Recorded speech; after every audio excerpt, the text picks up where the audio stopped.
they start moving around the ceiling. Okie dokie. Push the button. Okay, well, look at that. We're already on. Fabulous. All right, that didn't go on though. All right, hold on, we'll wait. Do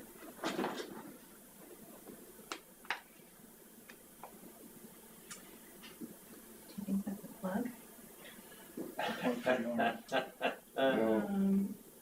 You invest in minutes of training for Glad you someone. didn't get assignments.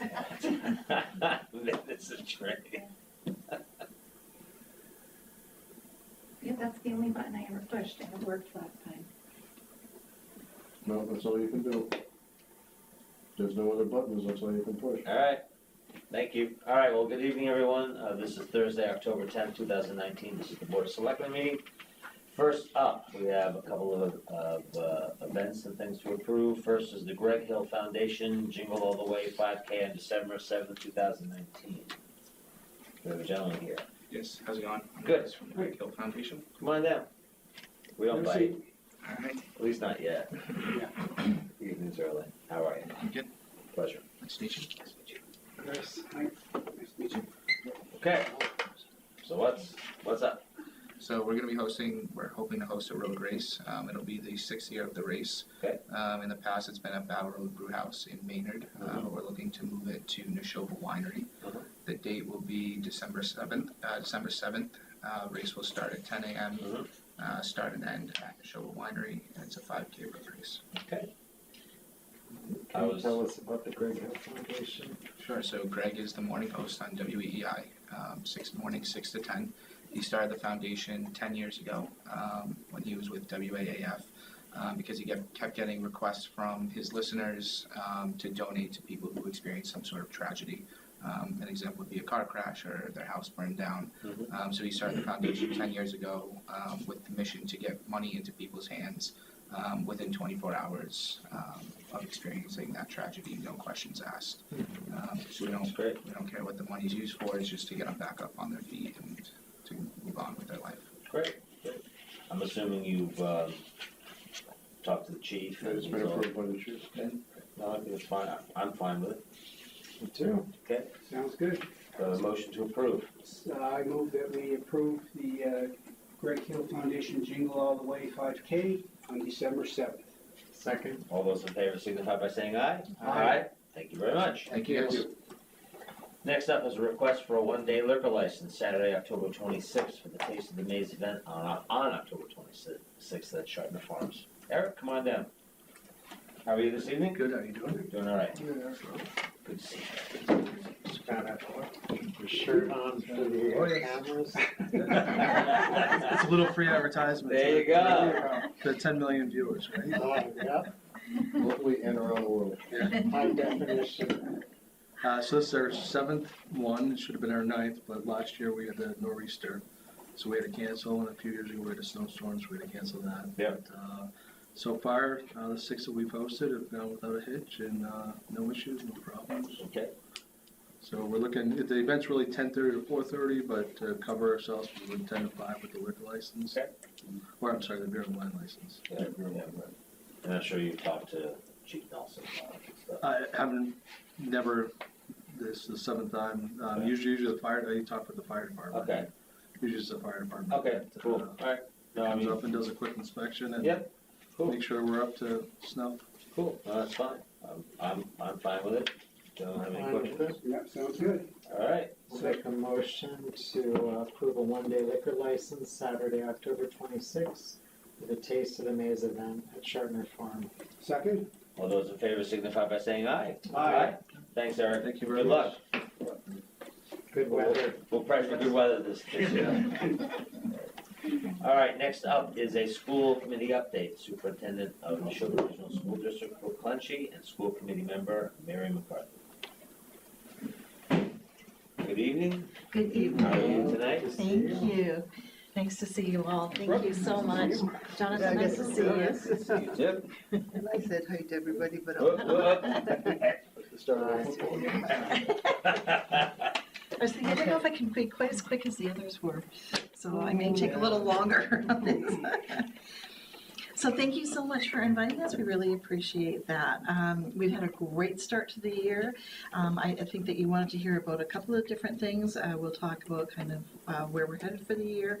I think that you'd probably also like to hear how things are going with the leach shield and the oil tank situation. Yep. And I think that we're going to talk about the mosquitoes and just touch base on that. So I want to start too by saying thank you so much, Don, to both you and Joe Lynch for your efforts with 1017. We have not found that we've had to do anything major with our bus routes, and I'm sure it's just because the traffic continues to flow at a pretty good clip through there. So we're very, very pleased, but we appreciate the consistency and the updates for us, so we always know where things are at. So thank you so much. Thank you. We've had a really good start to the year. I think it's probably the smoothest start that we've had to date since I've been here. We still have one or two things that we continue to work through, but I mean, we deal with people, that's our business, and sometimes things happen that you don't anticipate. But overarchingly, very, very good year. Our programs are all up and running right now. Our extended day, we had I thought, a terrific update last night with our extended day. It's got a waiting list this year. I mean, it's just doing terrific. Our curricular activities are all going. Our sports teams are all going. Because of the EEE threat, of course, we had to do a lot of rescheduling, right? So our football games, as you probably know, are on Saturday, for example, in the afternoons and that kind of thing. We do have curfews at night on the field, for example, and all that kind of thing. But so far, that's gone very well too. So very appreciative of our community for supporting with that. The buildings are in great shape. Had a lot of deep cleaning done through the summer. We've got all of our buildings now are regular cycles for inspections and all that kind of thing. So they are in really good shape to start the new year. We do an awful lot of preventative work now, preventative measures, and I think that that's really paying huge dividends. So really, really happy with that. This year, our district improvement plan, the school committee approved it at the summer retreat, and I just made some copies for you in case you haven't seen one of our plans before. We continue to work at this to try to get better and better at this every year. This is what the district improvement plan looks like. Now, each school district across the Commonwealth is expected to develop one. It doesn't mean that your district has problems or major issues. The whole notion is like, what are you going to do to up your game just to be that much better as a school district? So it's not a bad thing. It's a really good thing. And we've worked really hard the last couple of years. The first year I was here, we didn't have one. And then we developed it moving into my second year. And every year, I feel that we just keep getting better and better at it. I'm going to go through it just incredibly quickly with you. The first page really lays out the vision and the mission and the core values of the school district. Those have been in place for years. That's not something that's brand new that we've developed. Over the page just really talks about how the plan has been developed, the folks that we bring to the table. This year we did a really all-encompassing process. Very proud of the process.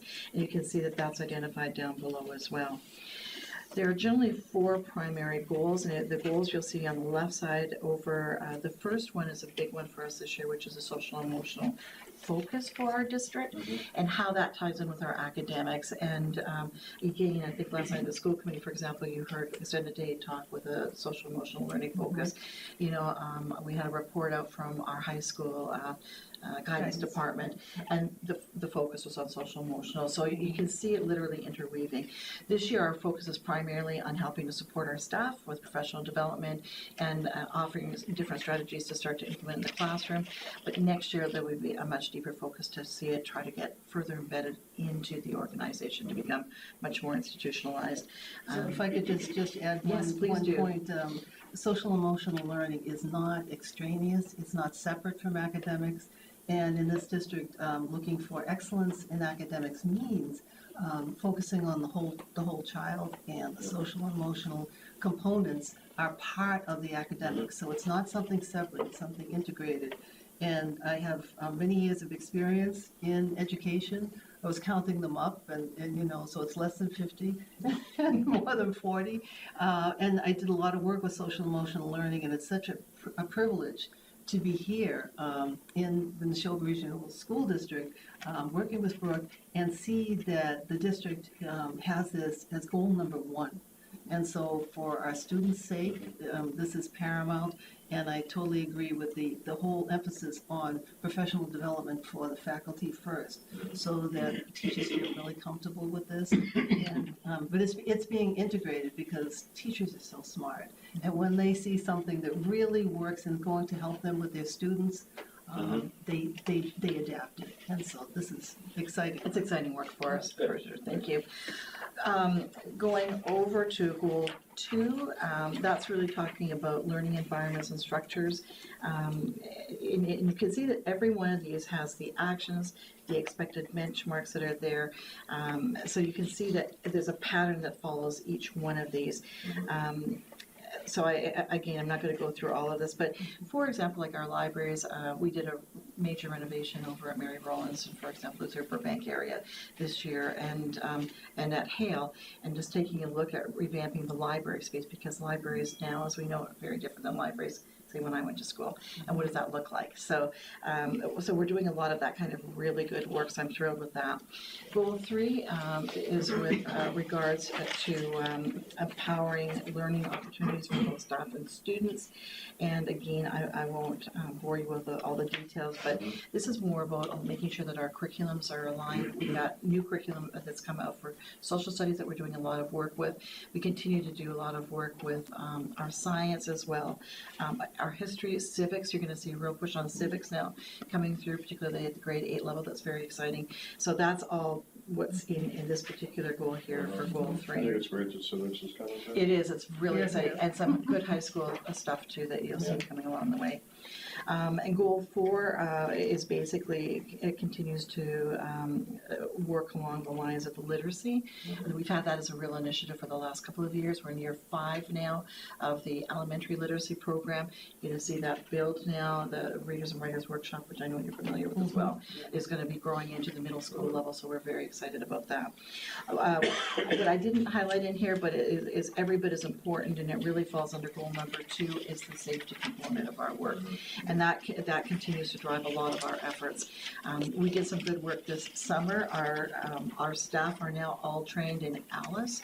And a special thanks to all of our police and fire departments. They have been with all of our drills. They help to support our trainings. They were right there on site when we were doing the realistic trainings. Then we did, this year, as soon as the teachers came back, we did refresher courses for them. And so I feel that our staff this year, I think if you were to ask our staff, do you feel comfortable in knowing what to do, I think they would tell you yes. So what does Alice stand for? Oh my goodness, I would have to go back and do. Alternative, ALICE. It's really for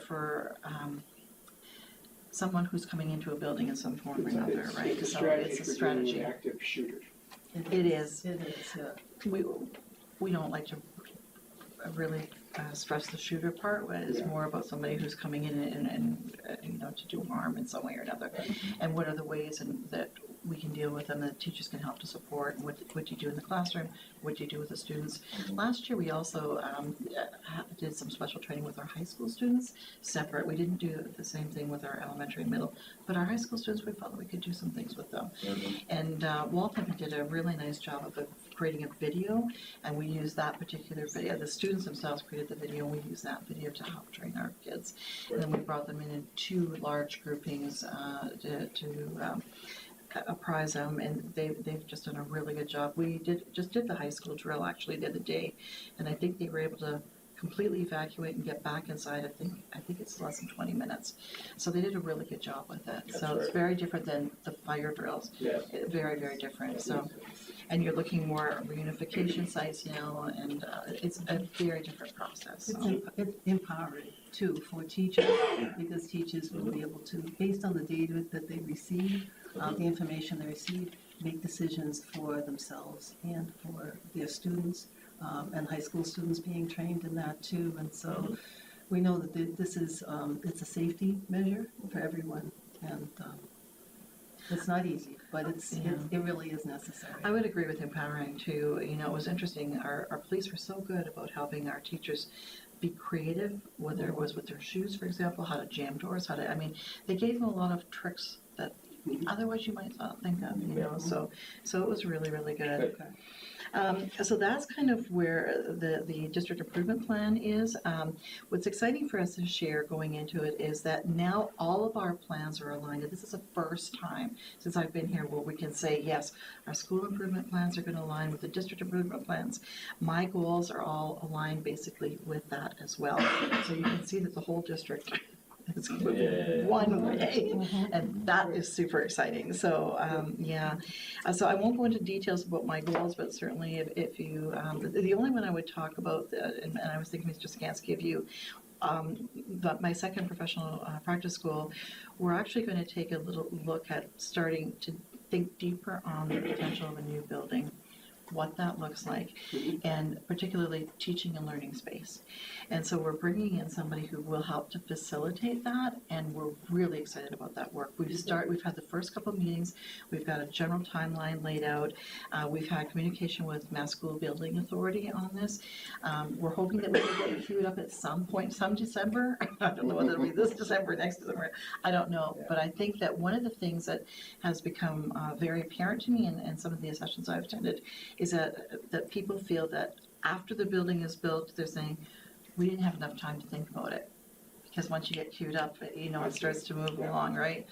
And so the notion is that, and I've had good communication with MSBA about this, if you take the time right now to think about it and start to map it out, so you really literally create an organically made document to hand over at that feasibility stage and said, we thought about this is what we think the optimum teaching and learning space should look like for Neshoba for the next 10 years.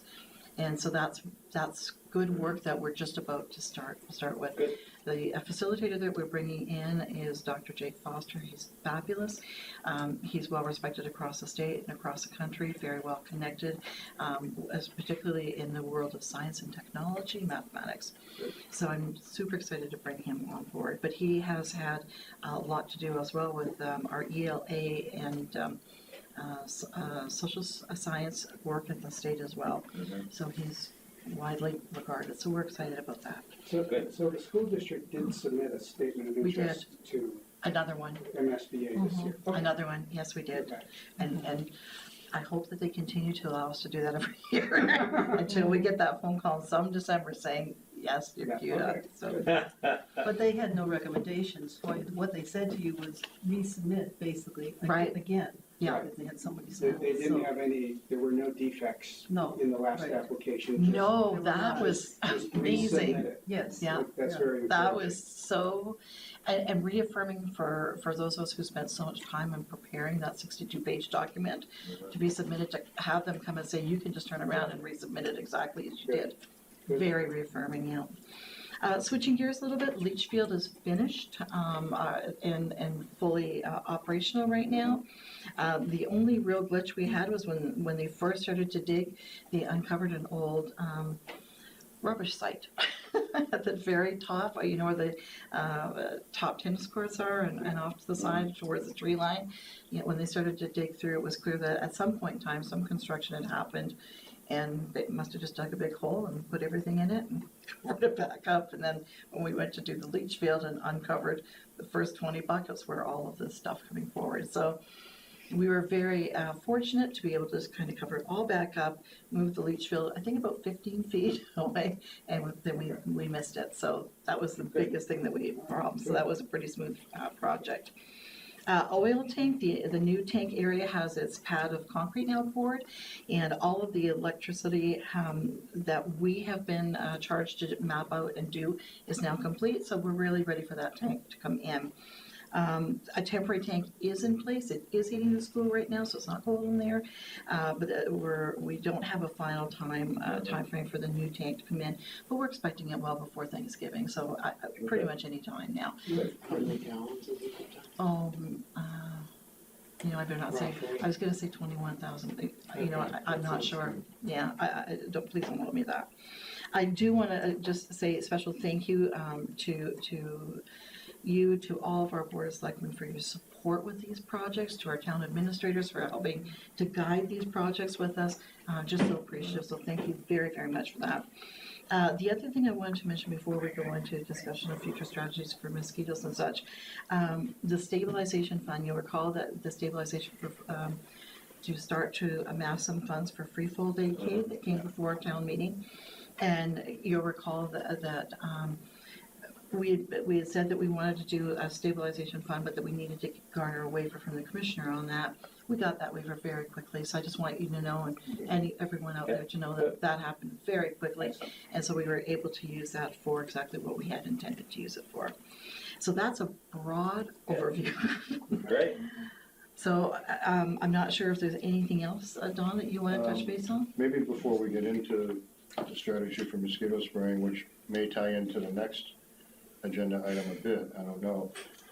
I just wanted to talk for a second about the, again, Superintendent Clenchey talks about the partnership between the district and the town administrators and so forth, and it's a two-way partnership, any partnership is, but just on the Green Communities grant, that we did get a full award from the state of $221,403. $84,000 and change of that goes towards the control system for the boilers, for the boiler system. We got 6 new boilers in last year's Green Communities grant. So this year we've got the we've got the boiler control. So while the boilers are running so efficiently, we haven't had to, I think, much use the old boilers at all. I think Right. we're running pretty much off of the 6 new ones. We still have the possibility of, rain in one room and snow in another because we're not balancing correctly. So now we'll have that installed, and I think we've got a great shot of it getting done fairly quickly. Now that I just signed the grant last week, we had the kickoff meeting, and Pat and Right. and Rob, thank you. I'm sorry, we're here, and so we got to the last Thursday. I signed the grant, so we'll be able to start incurring expense pretty quickly. And I think that's estimated to be about a 2-week job. And then the rest of that is, quite a bit of it is LED lighting for Emerson and Florence Sawyer, as well as some LED lighting for the old portion of the fire station. So that's very exciting. Great. And then it's not on the agenda, but while you're here, Erica has submitted a grant for ADA compliance work. wonderful. So she did submit that. It's in 2 pieces. It's about $7,800 to get ADA accessible desks for many classrooms over at the school. And we got that information from Joan. Oh, great, I'm so glad. So absolutely there. And then the rest of it is to make the parking lot and the DPW office handicap accessible, because it's not. So it's about $25,800 grant, plus or minus a couple $100.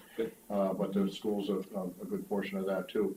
And it's ADA work. We had ADA work funded out of our out of a grant that we got that did an ADA transition plan. And since we made ADA compliance one of the legs of our community compact application, we got extra points for that in the application. So working with the schools on that as well. I just wanted to highlight that. And then really all that was left was the discussion about mosquito spraying, and it's also the next item on the agenda the Board of Selectmen want to form what they're calling a mosquito response committee.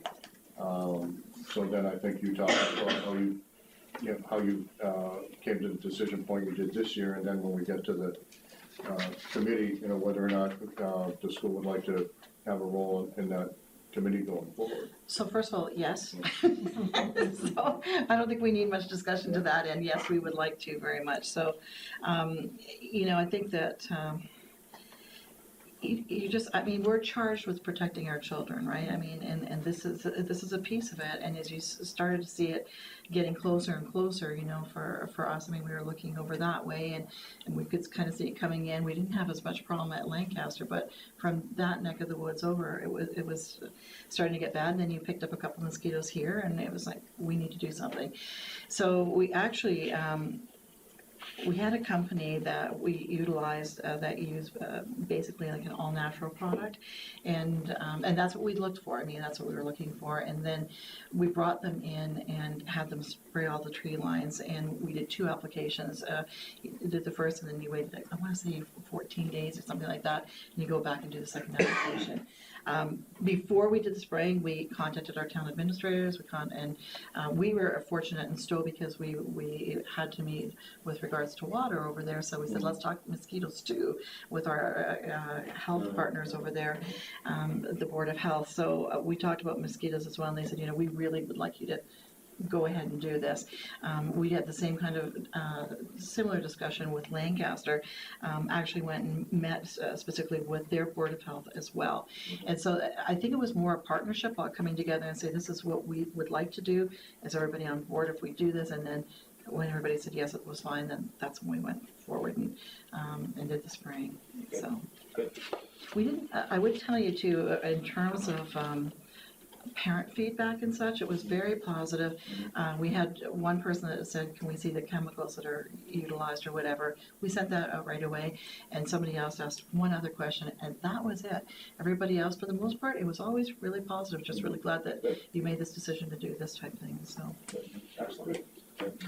When did the spraying take place in terms of the school day? Or? oh no, it was outside of the school day, Okay. and actually, I also sent notes around to our parents so that everybody knew, quite frankly. And when we knew about the aerial spraying that was happening, like it didn't happen here, but in our other areas, we let the parents know then as well. So we wanted to make sure that our parents were well informed. Great. Anything else? No, thank you. No. That's great. Thank you. Thank you. Nice to see you. Nice to see you. Have a nice evening. All right, next up on our agenda is the formation of a mosquito response committee, Board of Health. Yes, what would you like to do? Whatever you want. No. That's a risky thing. No, I came in there a couple of weeks ago and suggested that, well, just what you've been discussing, we have the schools involved. How did they make their decision? When did they make their decision? Should we have done the same thing on our athletic fields that are not part of the school? Well, we didn't.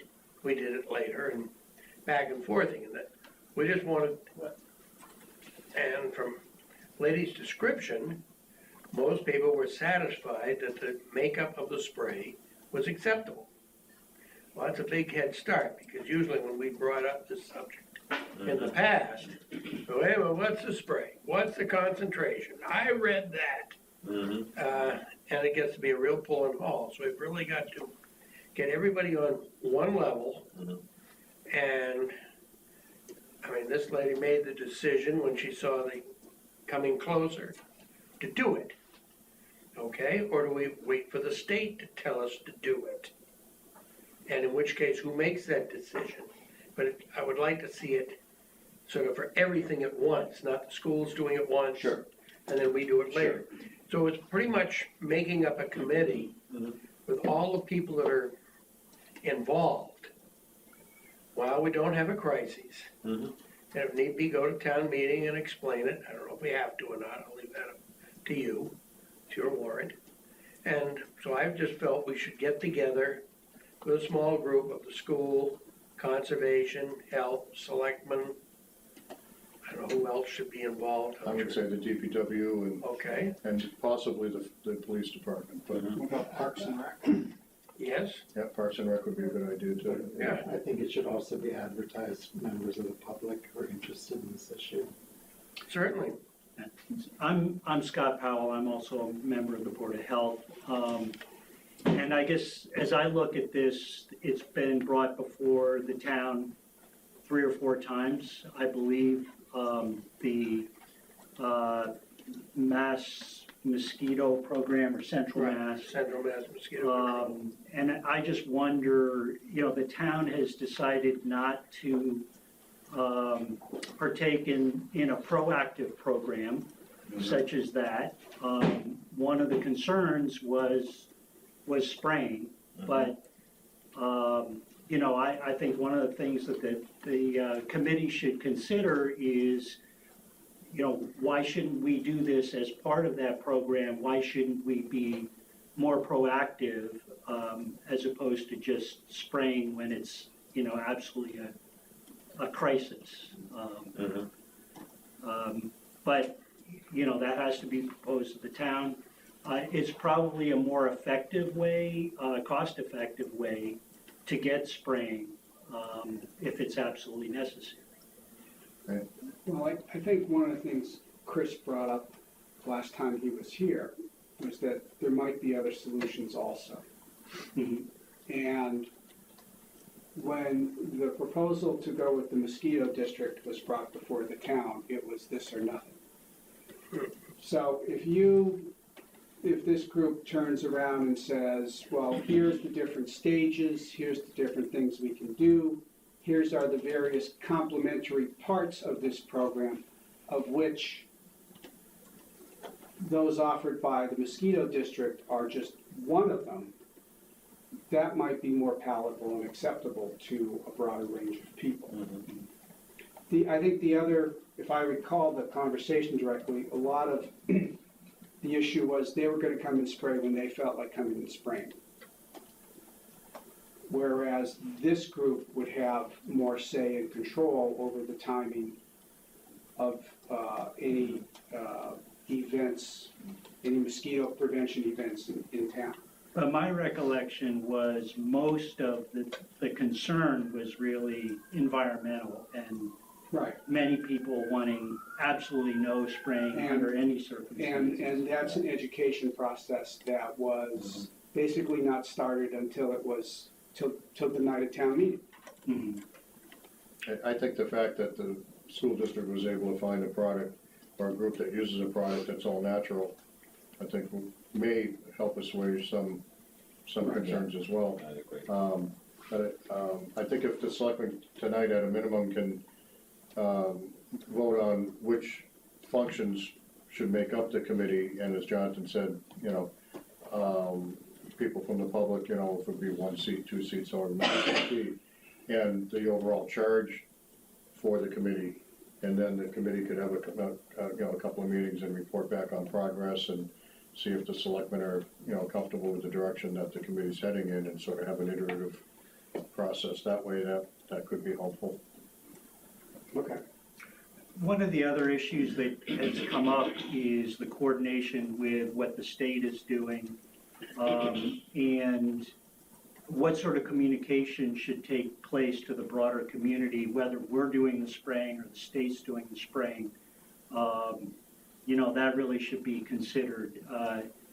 We got very short notice that there was going to be aerial spraying in Bolton, and Extremely short notice. yeah, 8 hours.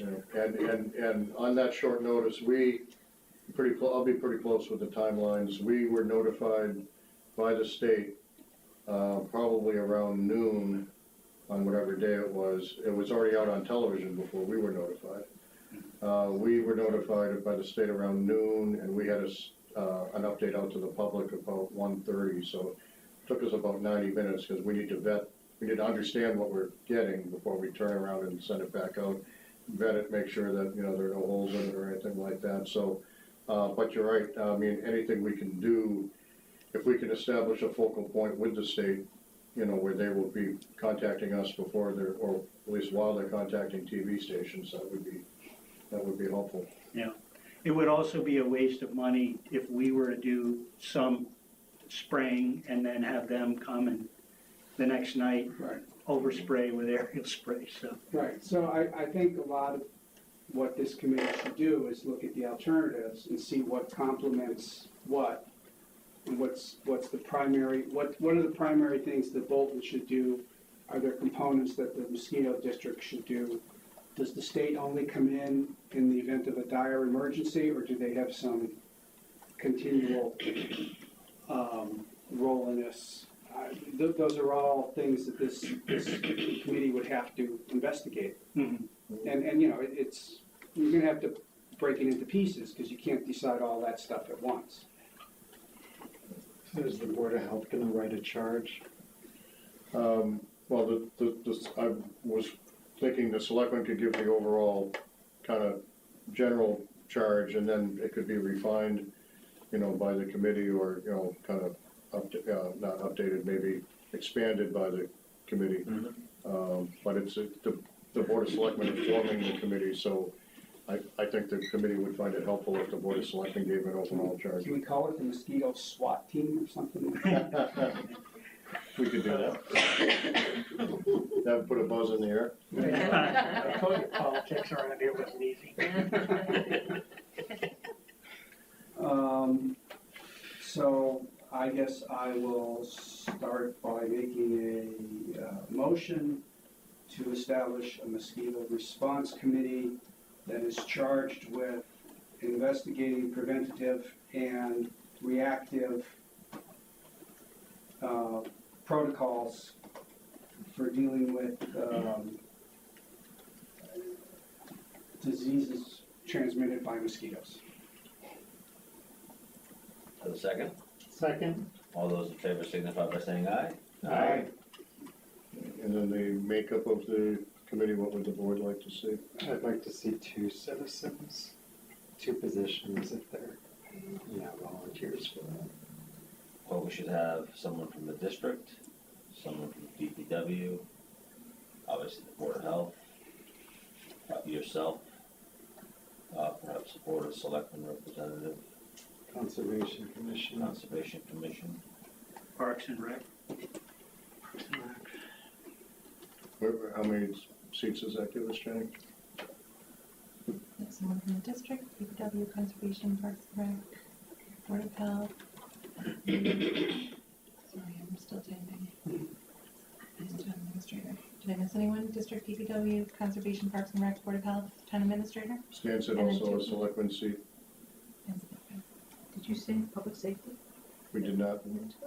We have the police department in there, though. I think the police department probably should be in there. And are we including 2 citizens? Yeah, well, that was the motion. So, I think public safety generally, whether, working together, so I don't know how.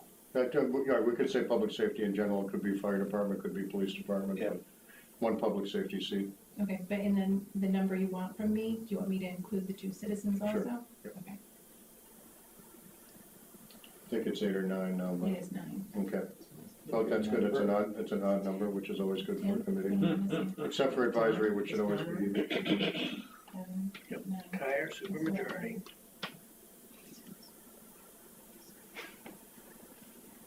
Who am I missing then? School, I have DPW, district. DOH, Don, DOS. Hold on, let me read what I have. District, DPW, Conservation, Parks and Rec, Board of Health, Town Administrator, Public Safety, and 2 residents. You do. That's 9. Okay, sounds like a plan. So I'll second that. All those in favor signify by saying aye. Aye. Okay. Great, thank you.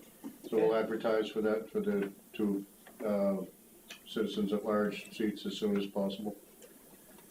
Okay. All right. Next up is an update on the Magic Microtransit Study. Erica. Hi, Erica. Hey, how are you? Good, how are you? Good. I don't know if this is an update more than an introductory. I'm not sure if this has been brought to your attention yet, but I have talked to Don a little bit about it. So Bolton has an opportunity to participate in a microtransit pilot study with Magic. Other communities that are potentially participating are Sudbury, they'd be the lead community, then Acton, Stowe, Carlisle, Bedford, Lincoln, Concord, and possibly Weston. So Magic received last spring a community compact grant to do this program. Essentially, the intent of the program is to use what they call transportation network companies, TNCs, to fill in the gaps of our existing public transportation system. So obviously for Bolton, we don't have a lot of public transportation. We do have the MARC van.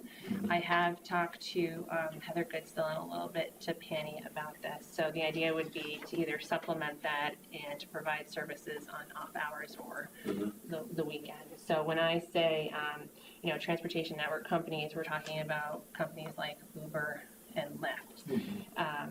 And so the idea would be that we contract with one of these vendors and we set up a subsidy, and then the residents can use that, use those services at a discounted rate.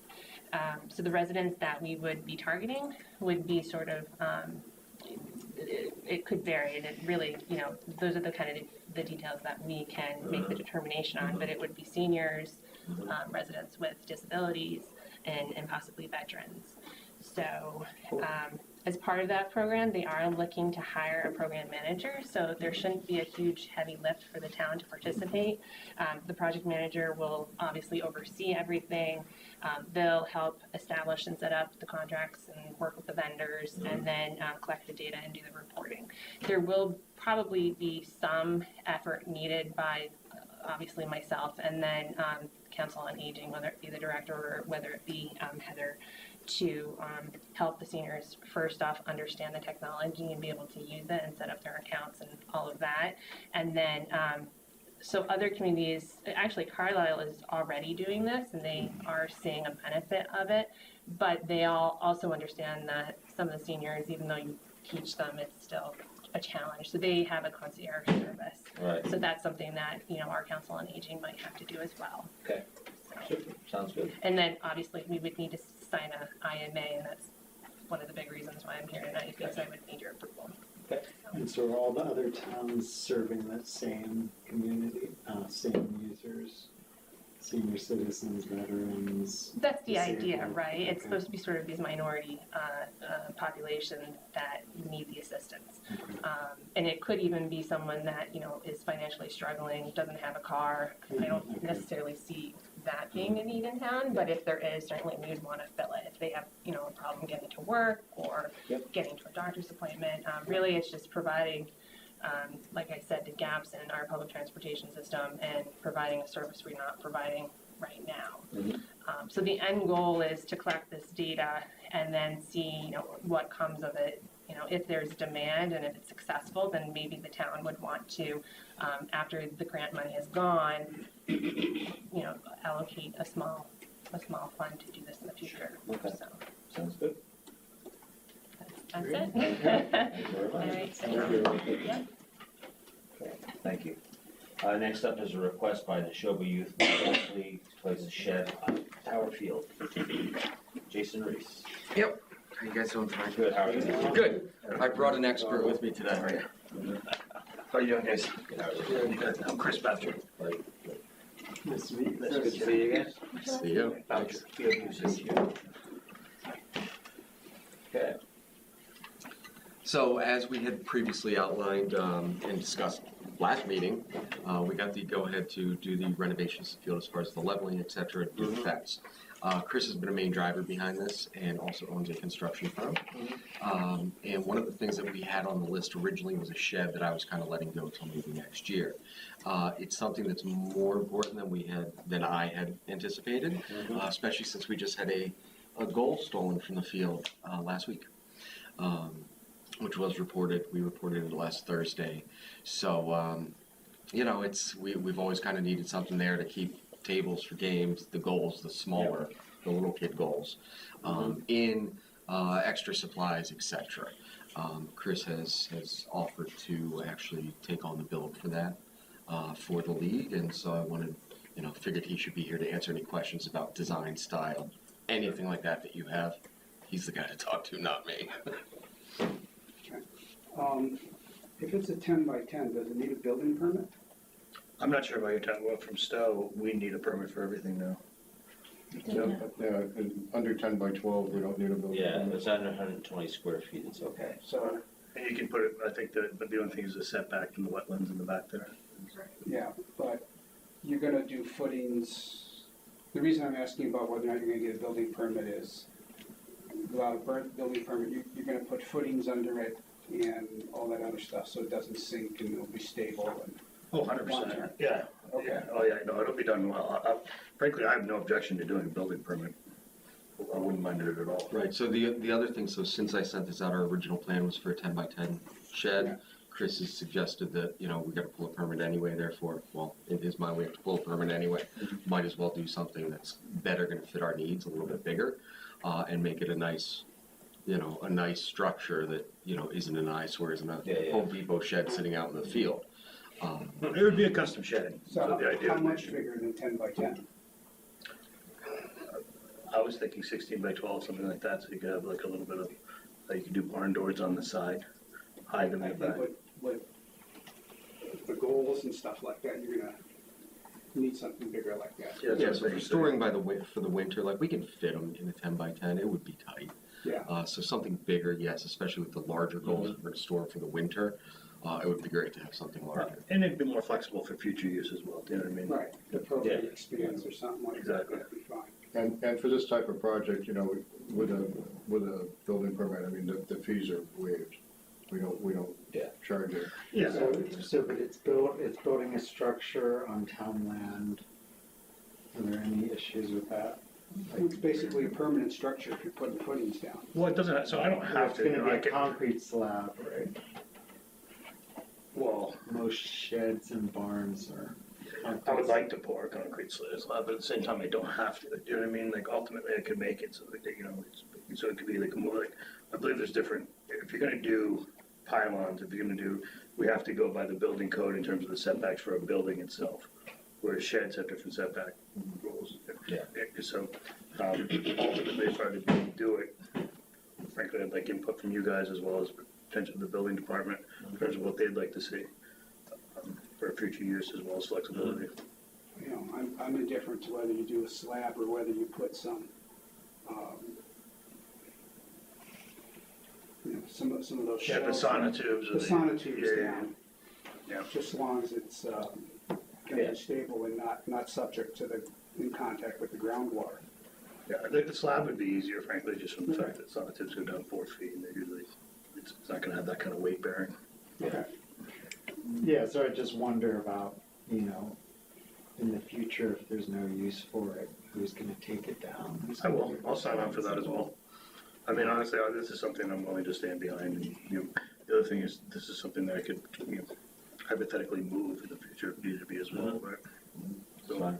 And then Parks and Rec, do they participate in this? They do, I mean, they're, as far as I know, they're already on board with it. I discussed it with Ally, and it was just pointed out that since it wasn't part of what was discussed last time for phase one, that they needed to come back and make sure the selectmen were okay with it. Right, and I wanted to have Chris here to see if he has Yeah. these questions as far as how's he gonna build it, because I So don't the know. location, So, is that the new one? Yeah, so this is the updated drawing, just so you guys had a better idea from our discussion last time, as far as pushing that fence back.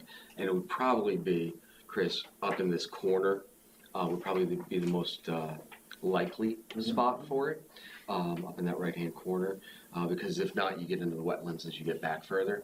And, Yeah. you know, we're not gonna try to pull strings to get that done. where is the property line on this side? It is roughly, if we overlaid it with the old one, it roughly comes just outside of the field Okay. line on an angle towards the fire road. Yep, something like that. Okay. So this shed's gonna be on the road side of the field. The road side of the field setback probably per, is Tom, DPW? Am I thinking the right name? Joe, thank you. Yeah. We need 34 feet back from the existing fence that's there to put our fence. All right. So it's gonna be 40, 45 feet off the road. And you're still thinking of parking in this area? It's fine with me. So materials?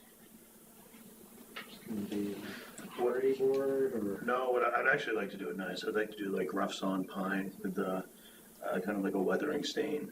I'd like to make it, you know what I mean? That's how I envision it. A clapboard exterior?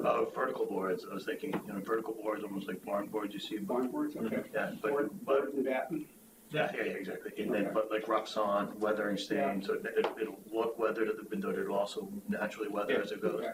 So basically it'll look like a big lean-to from the road. It's gonna have a gable roof? Yeah. Any windows or just a door? I'd like there to be windows, yeah. I mean, to be honest with you, once we get kind of temporary approval, what I'd like to do is like kind of put in drawings. Probably too late to do it this year, honestly. It'd probably be a spring project. Yeah.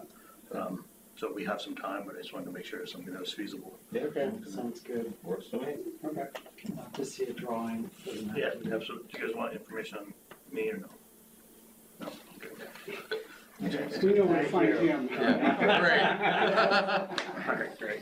All right, so we should follow up, probably closer to springtime with some drawings, or before that, Yeah. we'll follow up with some Yeah, drawings yeah, because yeah. this Do you time. need a formal motion tonight, or can you wait Please, till spring? well, you've approved the concept tonight, so I take a vote Yeah. for that. And just asking, and they'll be asking the spring with the details. Okay, Or late winter probably, so you can hit the ground running. Right. so I'll move to encourage the creation of a shed as proposed lacrosse tower field, subject to final design approval in the spring. Second. All those in favor signify by saying aye. Aye. Great, thank you very much. Awesome. Thanks, guys. Thank you. Appreciate it. Thank you. All right. The highlight. Well, mark your calendars, because this will be the last Minuteman update that I give, unless something Wow. really Holy bizarre mackerel. happens. Wish we had some sparklers or something. So, this is a copy of the program that was used at the ribbon cutting ceremony, which was held last Friday. It was very well done. You'll see there, I won't go through the agenda and all, but you'll see the speakers that were there. But one thing that I thought was very interesting, I'm really glad that Superintendent Boquillan put this together, was the timeline of the building project. Now, bear in mind, I came to work for the town of Bolton in March 2009. So the timeline of the budget, January 2008, Academy Model Design Vision Discussion begins.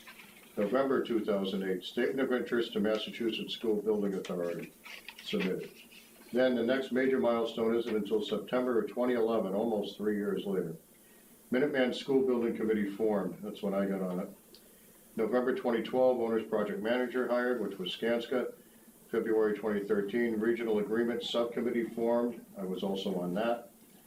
April 2013, design firm selected, Castle Booz Associates.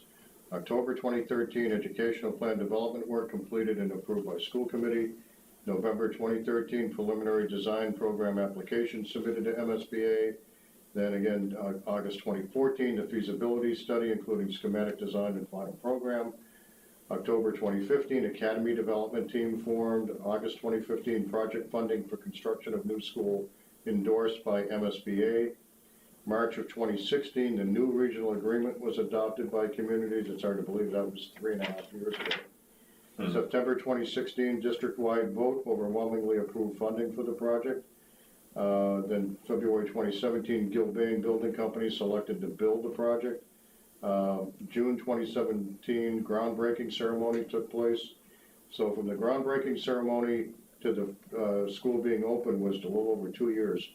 June 2017, then April 2018, the topping off ceremony. September 2019, new school building opens, 1 year ahead of schedule. October 2019, the grand opening and ribbon cutting. So from beginning to end, it was over 11 years, approaching 12 years, start to finish.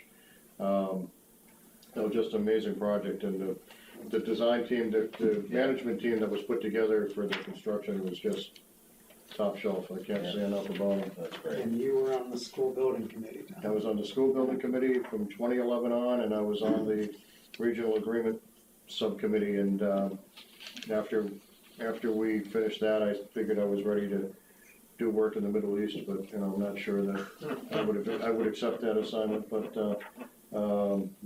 so a lot of work by a lot of people went into that, and you'll see in there's the members of the building committee. Yep. And all the different towns that were represented on it and disciplines. And I'll just say that, there were 2 alumni positions, and when I got on the building committee, thought to myself, oh, alumni position, that sounds nice, but what are they really gonna bring to the table? And Dave Frizzell is the fire chief for the town of Belmont. And Dana Ham is now the facilities director for the new casino in Everett. So you talk about 2 alumni that, Minuteman did very well to prepare for life and came back and gave quite a bit That's great. back to the project, so it was really quite a group.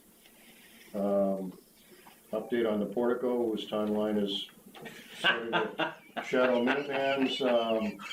We're down to a small punch list. All the, as you can see, I think the restoration has come out wonderfully. We're whittling down the punch list, and we're waiting to pay their last pay rack once the punch list is done. Update on the Mass Works project, as you can see, work has begun. The old sidewalk has already been taken up that we know we're going to do, and as Joe and I were saying earlier today, we're hoping we're going to expand a little bit more, but until we get into understand all the subsurface work that has to be done, we don't know that we're going to take it all the way up to the library. We hope to. There's that one segment right now that hasn't yet been taken up. That's the plan. You heard the superintendent say so far so good as far as traffic goes. The water aquatic between Manor and Main Street was shut down today for necessary work. That will probably happen a couple of more times. We're going to try to limit that as much as possible. But things are going well. We will work right up into December and then shut it down and then resume once the weather breaks. But Joe is feeling like we're going to be able to get all the work done by the end of June, which would have us a year ahead of schedule. That's great. Update on restructuring of capital planning committee. One of my goals for FY20, as you know, is to work on the capital planning process. I met with Brian Boyle and Mike Gore a couple of weeks ago. We reviewed the process from last year. It looks like we probably would be down to two members of the capital planning committee left over from last year. Don't want to get into names yet in case something changes, but it looks like it's going to be two. So in looking at, something different for this year, what I floated out to Brian and Mike was that perhaps the Board of Selectmen could put the capital planning committee on hiatus for 1 year and have me in my role as the town administrator assume that responsibility.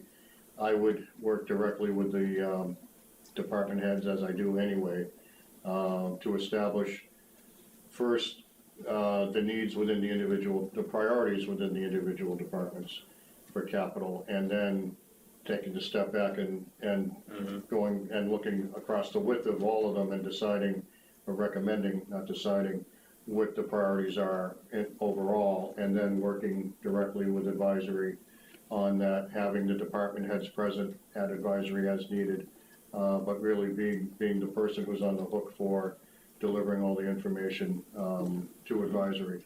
Seems like we could streamline things that way.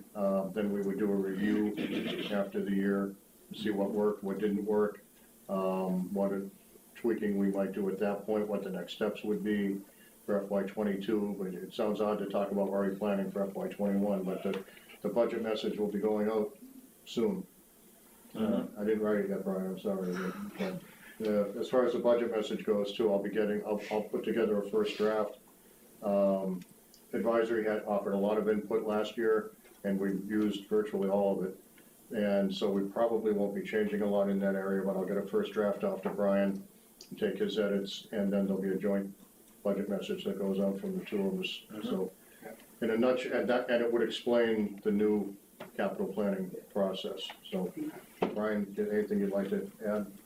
No, just that Mike Gore also was in agreement with this plan. He thought it made sense to take a year and kind of regroup and reassess after this cycle. Yeah, well, I think it makes good sense. One, there aren't that many members of the capital planning committee, and two, you're the one that's closest to departments anyway. I think it makes good sense, so I'm all in favor of it. I'm fine with that. All right. I would appreciate it. We just don't want to lose, those like Michael Gore, lose them. Well, Mike's been very, he's been a key resource, and we definitely know. Brian and I both told him we wouldn't go anywhere. But certainly we wanted to utilize him in many different ways, but just trying something different for this year. Sounds good. So if I could get a motion to that effect, I would appreciate it. Okay, I move that for the fiscal 21 budget, that the capital planning committee be put on hiatus, and that the capital planning process be under the supervision of the town administrator. Second. All those in favor signify by saying aye. Aye. Okay, thank you. And then finally, update on the Municipal Vulnerability Program Planning Grant. The MVP is something I've been wanting to get to for a while. The first step in getting there was getting our hazard mitigation plan approved, which was done a few months back. And also knowing we have limited resources to focus on various things. So, as I said at our last meeting, I attended a breakfast that the new Secretary of the OEA spoke at. The first thing she talked about coming out of the gate was MVP. And the person on her staff who runs that grant program was also there. So I had a chance to speak with both of them. So I got a really good feel for the steps in which, the steps that we need to take. So I thought it was a really good opportunity, because if you look at the disciplines. Could you just explain what MVP is for anyone who's not familiar with the lingo? So, yeah, I should have done that. So, it's really, not to oversimplify it, it's how communities can adapt to the changing climate and how we can position ourselves, whether it's, well, there's a lot of different ways that we could do it. The literal climate? No, the figurative climate. No, of course, the literal climate. Okay, I didn't know if you meant the financial climate. No, climate. Other That's what makes us climate. vulnerable, which I was about to explain. Okay, good. We're a community a community like ours that has so many culverts, and we have, we're having stronger and longer rainstorms, for example, and how we can deal with things like that. Ice storms. Ice storms, exactly. And it's largely agricultural. Yes, and it's impacting farmers, absolutely. So the three disciplines that you really need to have involved are conservation and planning and public works. And I thought this was a great opportunity to get Rebecca, our conservation agent, involved. So I've asked Rebecca to quarterback this particular effort and pursue. The first step is applying for funds for a planning grant, and we would hire a consultant from a pre-approved list of consultants that would come in, work with staff, and there'll be a lot of involvement with staff to find what opportunities we have, work that would need to be done under this grant when we apply for the grant itself. But the first step is getting someone to write the application for the planning grant, and that's Rebecca. And she really hit the ground running with this one. So one step in that, and I'd like Rebecca to come up and talk a little bit. She loves being. I thought you had that covered. She loves being in the limelight. Hi, Rebecca. How are you? The one ask for tonight from the Selectmen is a letter of support for the planning grant application, which you have a draft of in your packet, and Jenny has a copy of the letter to be signed by the chair once the Board of Selectmen approves it. So I would ask that you vote to authorize the chair to sign the letter of support so we can pursue the planning grant. And this is a rolling application, it's not a deadline, but this round just reopened last Thursday, so we're 1 week into it. We're gonna get our application in pretty quickly, so we can try to be ahead of the pack with that one. Okay. I move that the Board of Selectmen endorse the application to participate in the Municipal Vulnerability Preparedness Program. Second. All those in favor signify by saying aye. Aye. Thank you, Rebecca. And thank you for stepping up and helping with that. Oh. Great. And I will be writing a letter of support myself from my office. Wonderful, thank you. Have a nice night. Thank you. And then finally, an update on the Georgia Pacific grant that the fire chief pursued at $2,500 for cordless tools that could be used when they go on a call for extraction, that type of thing, and also a charging station that corded tools can be plugged into as well. So fire chief is pursuing grants wherever he can. So what might one of those tools be like? I can't give you a specific answer. I wanted to when I was with him today, I meant to ask Jaws of him. life, No, we already have a Jaws of Life. cordless but, though. Yeah, it'd be, yeah, I mean, different cordless tools that the guys, I shouldn't say guys, that the fire department needs to use, when they go on a call, but I meant to ask him to give me an example, and quite honestly, I forgot, so. Okay, that's great. And unless the board has any questions, that's all I have for this evening. Good, how about you guys, you all right? Yeah. Good, Okay. thank you, Don. All right, next up is Board of Selectmen business. Do we have any public service announcements tonight? Jenny, do I have a public service announcement? I don't think I do. Think of. Oh, just at the coffee with the town administrator is at from 8:30 to 9:30 tomorrow morning at the Bolton Bean. Okay. All right, next up is consideration to discontinue the use of the AccuVote ballot scanning and tabulation voting equipment. Yeah, this is a pro forma vote that was brought forward by, recommended by town clerk Dan Powell, and the language, as it says, should be in here, yes. Yes, last page. So just some background on this? Some background? This is old equipment that we're voting to, officially voting to no longer use, dispose of. Okay. So we own that, or we rent it, or? No, we own it. Okay. Okay. So I move that the selectmen vote to discontinue the use of the AccuVote ballot scanning and tabulation voting equipment effective immediately, and will use the DS-200 precinct scanner and tabulator voting equipment beginning with the March 3, 2020 presidential primary election and all elections and primaries, federal, state, and local, from that date forward. Do I have a second? Second? All those in favor signify by saying aye. Aye.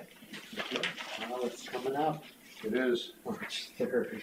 yeah, Iowa must be in February, if I remember correctly. Wow. And do we have any minutes?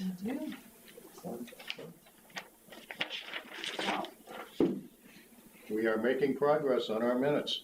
So I move that we, what's this, the consent calendar, can we do that? Yes, we can. Do we need a motion to do the consent calendar, or just No, go? I think you can offer it as a consent. I would like to offer a consent calendar of the minutes of May 9th executive session, May 23rd, May 23rd executive session, June 6th executive session, June 20th, and June 20th executive session, that we accept these minutes. Second? All those in favor signify by saying aye. Aye.